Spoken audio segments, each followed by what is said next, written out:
In this video, we're going to be multiplying polynomials.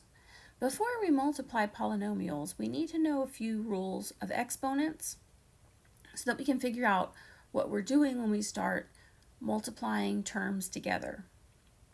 So the first rule is the product rule of exponents. This shows that when you multiply two things with the same base, you end up adding the exponents. So let me give you an example. If I have x squared times x cubed, remember that x squared in expanded form is x times x. So x squared means you multiply x by itself 2 times. And x cubed means x times x times x. Well, this is all just x's multiplied together. So you can see that there are 5 of them multiplied together. So I can just write x to the 5th. So x squared times x cubed means I have x to the 5th. So you can see that you leave the base the same. So the base is x. So that does not change. And then what you do is you add up the exponents to give you the new exponent. So 2 plus 3 is 5. So number 1, t to the 5th times t cubed. Those are both the same base. So you would keep the base the same and add the exponents. So you would get t to the 8th. Number 2, here the base is 5. So you keep the base the same, add the exponents. So 2 plus 3 is 5. The common mistake made here is if the base is a number, people really want to multiply the bases together. So they want to say 25 to the 5th. But that would not be correct. So you don't multiply the bases, you leave the bases the same. Number 3, our base is x, and we're going to add all of those exponents. So 4 plus 3 is 7, plus 6 is 13. So x to the 13th would be how we write that with a single base. And then last, number 4, our base is y. Remember that we're adding here. If there's not an exponent, it's understood to be 1. So 3 plus 1 is 4. So y to the 4th would be number 4. A few things to keep in mind. So here's an extra example.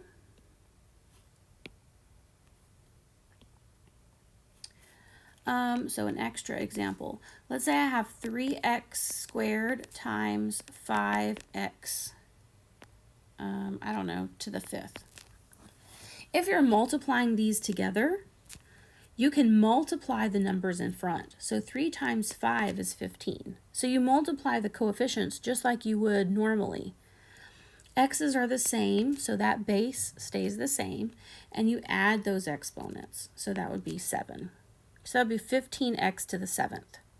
So remember that you do multiply the coefficients. And you add the exponents. Okay, the power rule of exponents says that if you have one base and 2 exponents back to back, you just multiply those. So notice in the previous examples, like in number 4, we had 2 y's.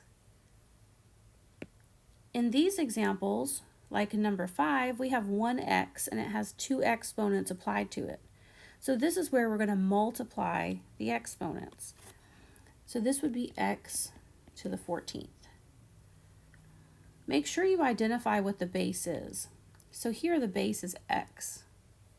And number 6, what is the base? The base is everything that's in parentheses that's raised to the powers. So in this case, the base is 2t. So you want to keep the base the same. Since the base was in parentheses, I'm going to leave the base in parentheses and then multiply the 2 exponents. So 5 times 3 is 15. Number 7, my base is m. My base is m. So I'm going to multiply the exponents and leave the base the same. So it will be m to the 9th. And in number 8, my base is what's in parentheses here that's raised to the power. So it's negative 3. That's the base. So negative 3 in parentheses will still be my base. And then I multiply those exponents. So it will be negative 3 raised to the power of 45.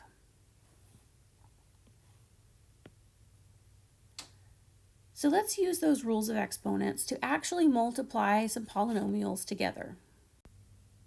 Number 9, we have a monomial 2 multiplied by a binomial x plus 7.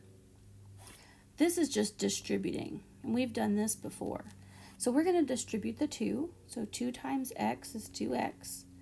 2 times 7 is 14. So 2x plus 14 is what we get when we multiply. So that's our product. Number 10, now we have a binomial times a binomial. What we want to do here is take each term of the first parentheses, or the first polynomial, and multiply it by each term in the second polynomial. So this 2x, I'm going to distribute to each piece in the second set of parentheses. So 2x times 3x. I'm just going to go over here and do this side work, right? So 2 times 3 is 6. Remember, these are understood to have a 1 exponent, so we're going to add those. So that will be 6x squared. Then I distribute the 2x times 3. 2x times 3 is 6x. I've distributed the 2x, so now I'm going to start with the 18. So negative 18 times 3x. So we'll have negative 54x. And then negative 18 times 3 is negative 54. So what's in black was me distributing the 2x, and what's in red is me distributing the negative 18. So now what I want to do is combine like terms. So my like terms are in the middle. I have a 6x and a negative 54x. So if I do 6 minus 54, I get negative 48. So we will have 6x squared minus 48x minus 54. And that is our product.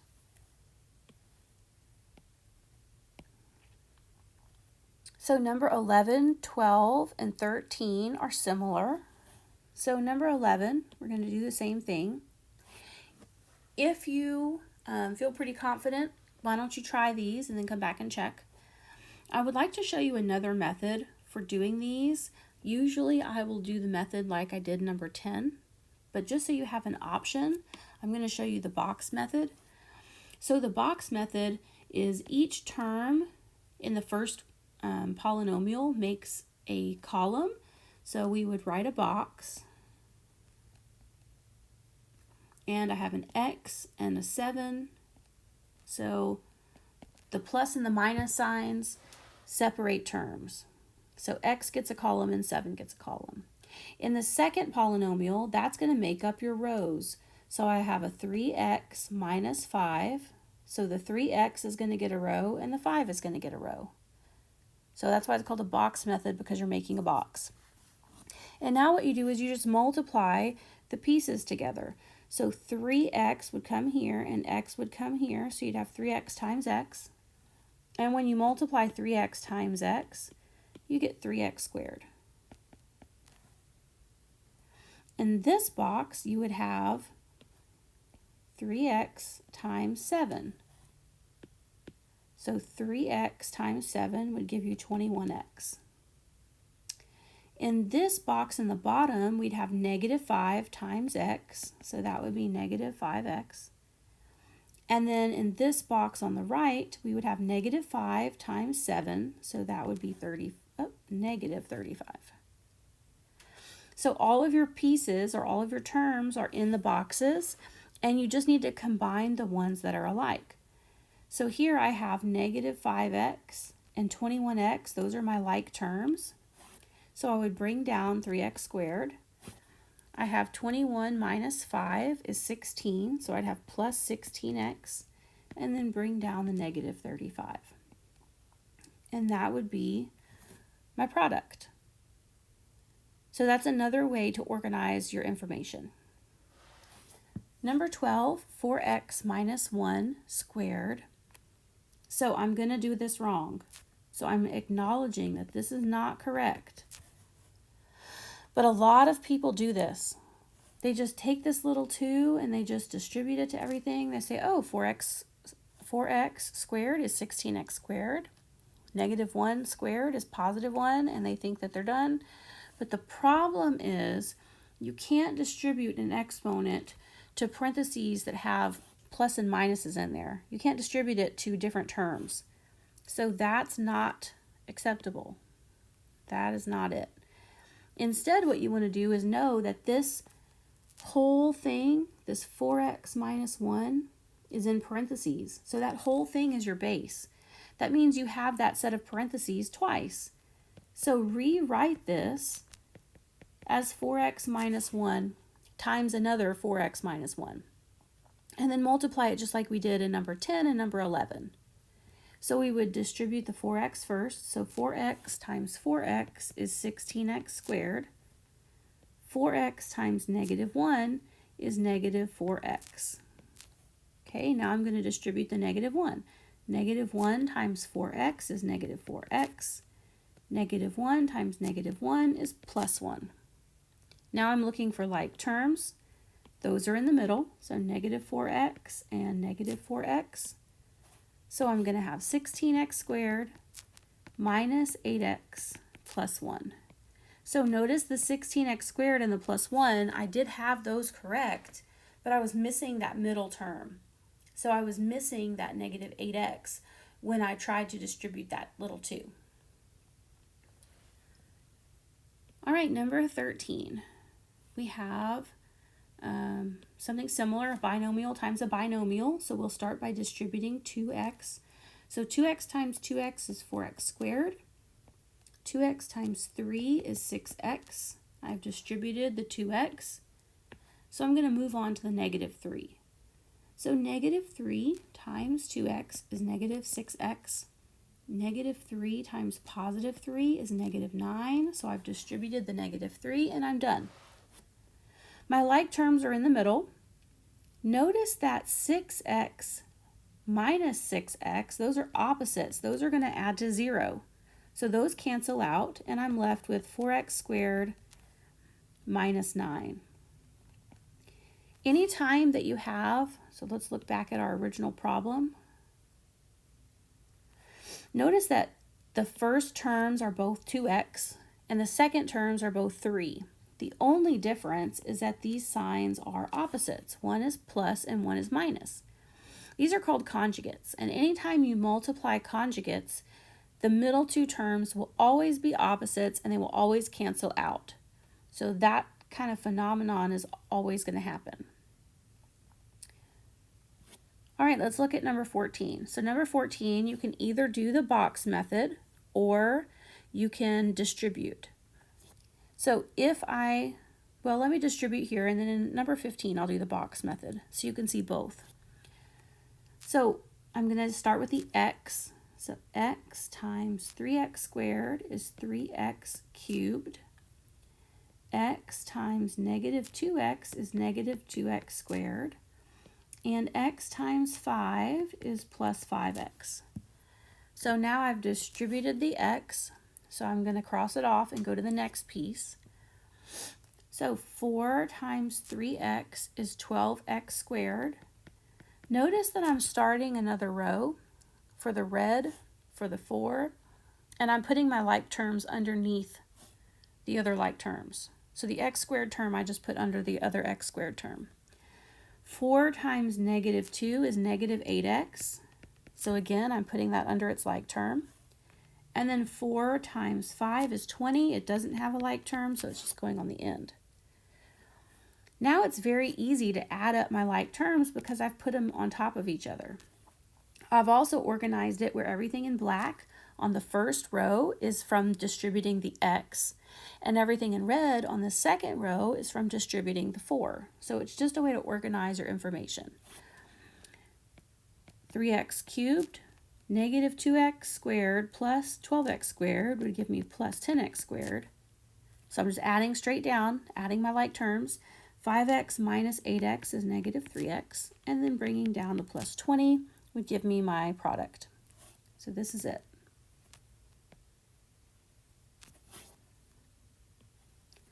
So that's how I like to do those. Some people like the box method. So if you like the method that I just showed you, feel free to do that way and then just check your answer at the end. You don't have to look at the box method if you don't like the box method. But just to show the other method for this, we have 3x minus 8. And so the 3x is going to be one box and the minus 8 gets another box.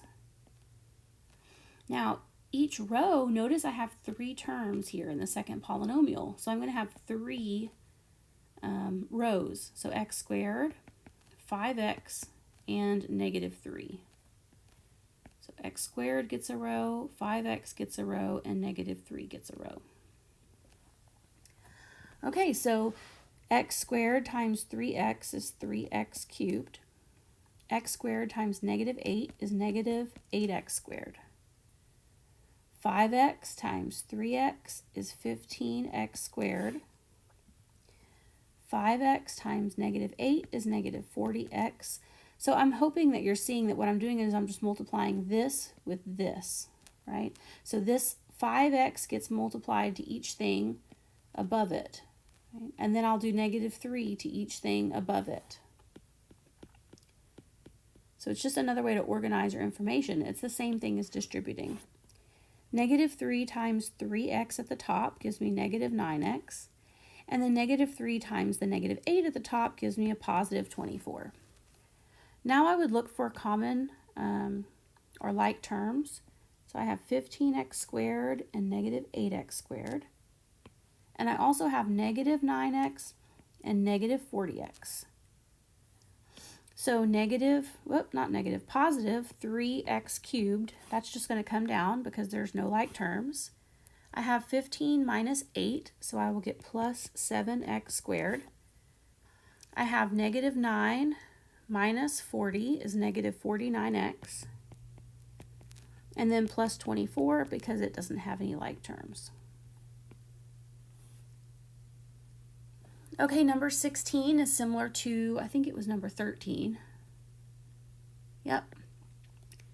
So this one, we want to just distribute. So we'll start with the 5x. 5x times 5x is 25x squared. 5x times negative 1 is negative 5x. I've distributed the 5x. I'm now going to move on to the 1. 1 times 5x is 5x. 1 times negative 1 is negative 1. I've distributed that. I'm looking for like terms. 25x squared does not have a like term. Negative 5x and positive 5x are opposites, so those zero out. And then I'll have minus 1.